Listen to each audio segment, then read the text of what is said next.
Pitong kaharungan na danyaran kan nagbungkaras na kasulo sa Barangay Sabang, Naga City.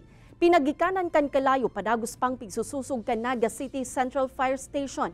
Ani ba pang detalye, tutukan sa report ni Jessica Kalinog. Nag-aso-aso lang. Mayo pa nga ning nakakapansin. Kang sa diton pa siya.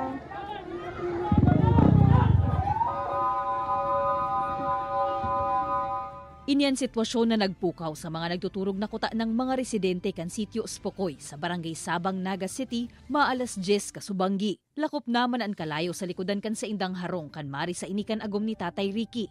Kaya si ako man, lulukawan na si mga iko, hindi na po luwas bili.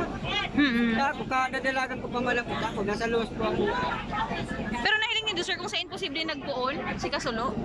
Saan ko lang po talaga, ma'am? Nasa trabaho pa ang 29 anyos na si Joseph kan ipahiling kan sa iyang katrabaho ang video ka nangyayaring sulo. Dumanyaman narisa nakabali palan sa nasusulo an sa indang residensya. Salbado man na nakaluwas an sa iyang lola asin mga pamangkin. Alagad ni sarong gamit, mayo nang nabitbit. Makulog sa bota, pinagalan man maghanap trabaho, makabalang gamit. Asawag lang yung mangyayari, masusulo bigla. Di mo inaasahan. Kaya makulog sa bot ko.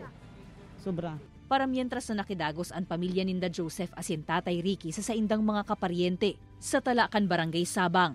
7 kaharungan ang nadanyaran kan nagbungkaras na kalayo sa relocation site na haros durukutan sa naan mga harong. Yaon na digdi ang DSWD, nakapod na sa kuya si Ma'am Bel, may pigpadara ng mga taga DSWD to help us. Pero may man kami digding nagkakampanya laban sa araw kaning kasulo. Daimi lang nagkaigwang kasulo. Dahil siguro nagluluto or ang ilaw ni Dagasera.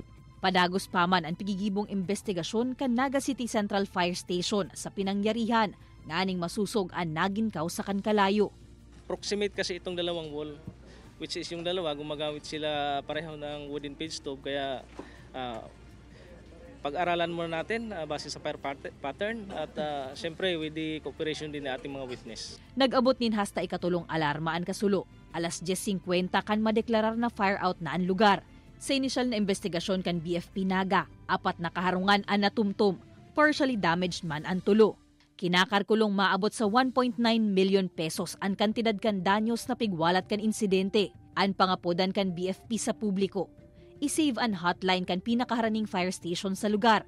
Siring man na sa panahonin kasulo, inoton ang pag-apod sa mga otoridad antes na mag-live sa social media. Kaibanan si Gerald Gandia, asin Jovel Obiso, Jessica Kalinog, Balitang Bicolandia.